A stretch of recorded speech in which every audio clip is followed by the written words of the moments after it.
Hello guys, hope आप सब बढ़िया होंगे। हमने 11th का चैप्टर स्टार्ट किया, that is some basic concepts of chemistry, और कुछ वो लैगिंग आ गई थी, हम वो आगे फर्दर नहीं कर पाए। तो आज हम वही सेम चैप्टर दोबारा स्टार्ट करने जा रहे हैं। हमने उसमें कुछ बेसिक लॉज के बारे में पढ़ लिया था, गोजियन लॉ के बारे में अलग अलग चीज़ें पढ़ ली थी। आज हमने करना है कि आगे उसके फर्दर क्या होते हैं। आज हमारा मेन जो एम रहेगा, आज मैं वो लिख रही हूँ, आवर एम इज़, आज हमें क्या क्या करना है। Atomic mass, atomic mass, second is the molecular mass,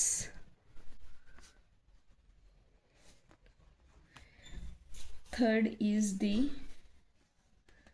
percentage mass percentage,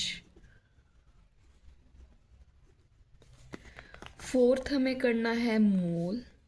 आज हमें ये चीज़ें पढ़नी है। ओके, मोल को हम रिप्रेजेंट करते हैं एन से। सबसे पहले हमारे पास आता है कि एटॉमिक मास हमारे पास क्या चीज़ होती है। सबसे पहले मेन टॉपिक है कि एटॉमिक मास। एटॉमिक मास हमारे पास सबसे स्मॉलेस्ट एटम का हमारे पास मास कितना होगा। मास मतलब वेट। अब यहाँ पे मास हम किस में कैलकुलेट करते हैं, इन द ग्राम्स। किलोग्राम में तो नहीं होगा क्योंकि एटम्स का ही साइज बहुत ही छोटा होता है, तो किलोग्राम में तो होने की उसकी पॉसिबिलिटी पैदा ही नहीं होती। हमारा जो एटॉमिक मास होगा वो सिंपली किस में हम कैलकुलेट करेंगे, डेट इज़ द ग्राम्स। तो एटॉमिक मास कैलकुलेट हमारे पास हम लेते हैं यहाँ पे कार्बन एटम। जब हम एक सिंगल एटम का मास बताएं तो उसकी यूनिट हो जाती है AMU, या फिर हम उसको कह देते हैं यूनिफाइड मास। लेकिन हमारे सिलेबस में जहाँ से क्वेश्चन आते हैं वो होते हैं मॉलिक्यूलर मास। तो मॉलिक्यूलर मास को पढ़ने के लिए हमें सबसे पहले मॉलिक्यूलर मास में क्या होता है। Molecular mass is the molecular mass is the sum of atomic mass of the elements present in the compound.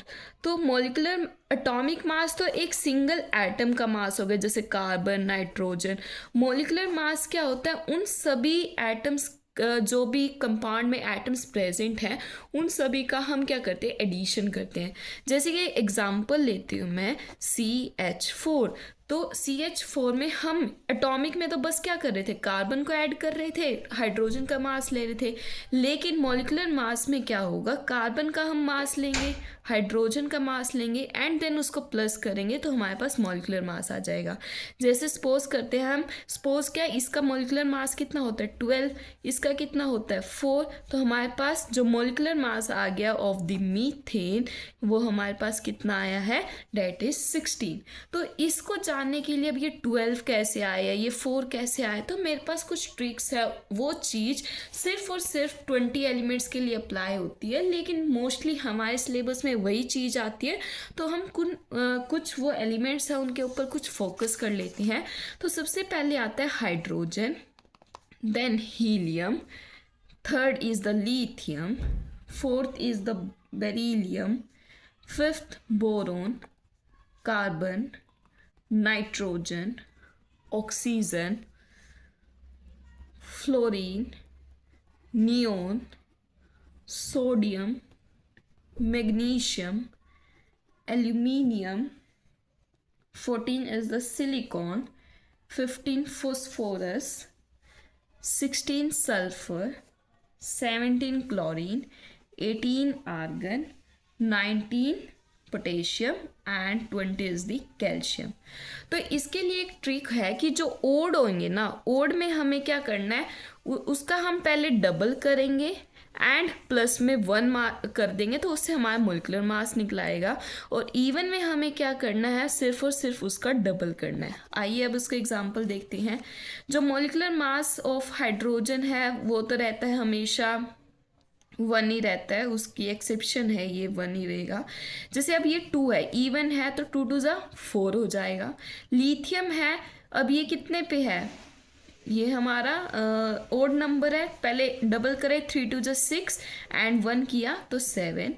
ऐसे ये 4 है, इवन है हमारे पास, तो 4 2 सीधा हम ट्वाइस कर देंगे, that is the 8 is it's molecular mass. 8 ही इसका क्या आ जाएगा, मॉलिकुलर मास। अब ये क्या है, ओड है, तो पहले हम इसको डबल करेंगे, 5 इंटू में 2 डैट इज 10, फिर उसमें +1 कर देंगे तो 11 आ जाएगा। इसी तरीके से 6 2 12 किया, 7 2 14 किया, प्लस में हम क्या करेंगे 15, 8 है, 8 2 सिंपली डबल कर देंगे, डैट इज दी 16। वहीं आता फ्लोरीन, 9 2 18, और एक और ऐड करेंगे क्योंकि ओड है, फिर 20, इसी तरीके से ये करेंगे 23 24 27 28 31 32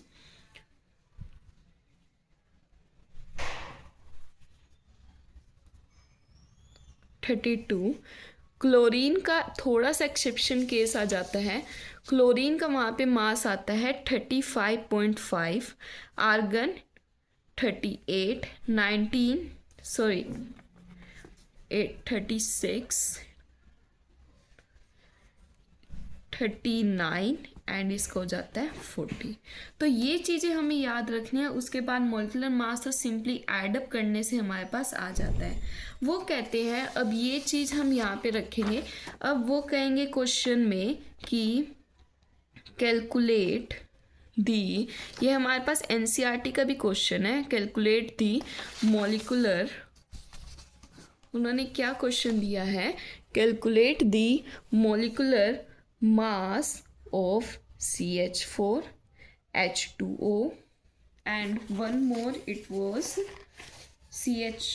CO2। तो इन तीन के हमें मोलिकुलर मास कैलकुलेट करने थे। तो सबसे पहले आता है कि हम CH4 का कैसे करेंगे। तो इसमें पहले एटम्स देखे कौन कौन से हैं, कार्बन है एंड साथ ही साथ में हमारे पास हाइड्रोजन है। कार्बन कितने हैं, 1 है, हाइड्रोजन कितने हैं, 4 है, तो यहाँ पे हमने 4 लिख दिया।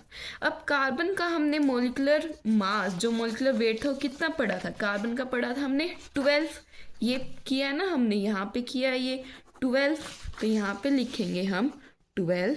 और हाइड्रोजन 4 है, इनटू में हाइड्रोजन का हमने मोलिकुलर वेट पड़ा है 1, तो यहाँ पे इसके साथ मल्टीप्लाई किया तो 4।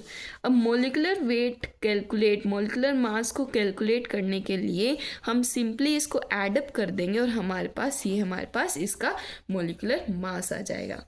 ऐसे ही हम अगर करें H2O का केस, H2O में H है और ऑक्सीजन 2 एटम प्रेजेंट है, हाइड्रोजन कितने हैं, ट्वाइस, उसका मोलिकुलर वेट किया 1, ऑक्सीजन का हमने पढ़ा है, ऑक्सीजन कितना है, उसका मोलिकुलर वेट डेट इज 16, तो हम यहाँ पे लिखेंगे 16, तो 2 प्लस में 16 that is 18 is the molecular mass of the H2O। Next is the CO2। CO2 के लिए भी हमारे पास 2 एटम्स है, कार्बन एंड द ऑक्सीजन, इसका कितना होता है 12, इसका 2 इंटू में एक एटम का कितना है हमारे पास 16, मतलब 16, तो हम लिखेंगे 12 प्लस में 32, दोनों को ऐड किया तो 44 is the molecular mass of the carbon dioxide. Okay, next आता है हमारे पास mass percentage of an element. Mass percentage of an element, हम अगर अपनी ही मास परसेंटेज निकालें, हम अपने मार्क्स की कैलकुलेशन करते हैं, तो हम अपनी परसेंटेज वहाँ पे कैसे कैलकुलेट करते हैं, हम भी सिंपली क्या करते हैं, हमारे जो मार्क्स आए होते हैं हमारे एग्ज़ाम में, अपॉन में टोटल मार्क्स कर देते हैं, इनटू में 100 कर देते हैं। सपोज करिए मेरे केमिस्ट्री में 100 में से 60 मार्क्स आए हैं, तो 60 डिवाइड बाय 100 इनटू में 100 करूँगी तो मेरी केमिस्ट्री में परसेंटेज कितनी होगी, 60%। तो इसी तरीके से हम इसमें भी करते हैं जब हमें मास परसेंटेज ऑफ एन एलिमेंट निकालना होता है। अगर मैं ये कहूँ मास परसेंटेज यहाँ पे निकाल लें डिफरेंट एलिमेंट्स का, क्वेश्चन आता है कैलकुलेट, इजी है ये, क्वेश्चन के थ्रू आप समझ जाएंगे, calculate the mass percentage of different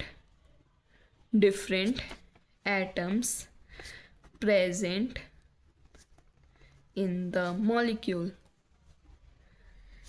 जैसे मैं ये ले लेती हूँ, यहाँ पे H2O ले लेते हैं एग्जाम्पल। H2O का हम कैसे करेंगे, तो यहाँ पे दो मेरे पास एटम प्रेजेंट, तो इनके अलग अलग मास निकालेंगे। तो सबसे पहले हम निकालेंगे मास परसेंटेज ऑफ द हाइड्रोजन। तो हाइड्रोजन के कितने नंबर ऑफ, मतलब mass of one atom, mass of one atom upon में टोटल मास कितना आया है, mass of the one he hydrogen atom upon में टोटल मास इनटू में 100 कर देंगे। Mass of the hydrogen atom मेरे पास कितना है 2, टोटल मेरे पास कितना है 18, डिवाइड बाय इनटू में क्या कर देंगे हम 100। तो हमारे पास जो भी आएगा वो हमारे पास क्या आ जाएगा, मास percentage of the hydrogen atom. अब हम इसको कैलकुलेट भी कर सकते हैं, तो हम कैलकुलेट कर लेते हैं और इसका पता लगाते हैं कितना है, डिवाइड बाय 18। तो ये हमारे पास आ गया 11.11। इसी तरीके से H2O में दूसरा एटम है हमारे पास ऑक्सीजन, तो उसका भी हम मास परसेंट निकालते हैं। तो mass percent of the oxygen, तो mass of the oxygen atom कितना है और अपॉन में टोटल मास कितना आया है, इनटू में हम कर देंगे उसमें 100। ओके, तो उसके लिए हमारे पास आता है मास ऑफ द ऑक्सीजन एटम हमारे पास कितना आया यहाँ पे 16, डिवाइड बाय टोटल मास हमारे पास कितना था 18, इनटू में करेंगे हम 100। तो इसको एक बार कैलकुलेट करिए और देखते हैं हम कितना आता है। तो इट इज़ 88.88% तो आप देख रहे होंगे जो मेरा हाइड्रोजन का मास आया है, देखिए हाइड्रोजन का जो मेरे पास मास आया था वो आया था 11.11%। वहीं ऑक्सीजन एटम का जो मास परसेंटेज आया वो आया 88.88%। दोनों का मिलके मेरे पास होगा तो 100% ही। तो इसीलिए अगर मैं एक का कैलकुलेट भी कर देती हूँ तो 100 माइनस 11.11% भी करते हैं, तो जब भी मेरे पास ये 88.88% निकल आता है। तो इसी तरीके से हम दूसरों का भी कर सकते हैं। एक और एग्जांपल ले लेते हैं मीथेन का, जैसे कि CH4 का। CH4 का हम देखेंगे कैसे मास परसेंटेज। तो इसमें दो एटम हमारे पास प्रेजेंट है, that is the carbon and the hydrogen. इनके लिए मास परसेंटेज कैलकुलेट करना है, तो कैसे करेंगे, मास परसेंटेज ऑफ कार्बन एटम। तो मास परसेंटेज, इसका मास हम लिखेंगे मास ऑफ कार्बन अपॉन में टोटल मास इनटू में 100। तो mass of the carbon atom मेरे पास कितना है 12, टोटल मेरे पास कितना है 16। तो हम लिखेंगे 12 डिवाइड बाय 16 इनटू में 100। तो जो आएगा वो यहाँ पे हम लिख देंगे, डेट इज बाय 16। तो वो आया 75%। अब हमें निकालना है क्या, मास परसेंटेज ऑफ द दूसरा atom that is the hydrogen. उसको निकालने के लिए भी सेम हम ऐसे ही कर सकते हैं कि 4 डिवाइडेड बाय 16 इनटू में 100। तो वो सेम चीज़ आएगी, डिवाइड बाय 16 हमारे पास वो आ गया 25।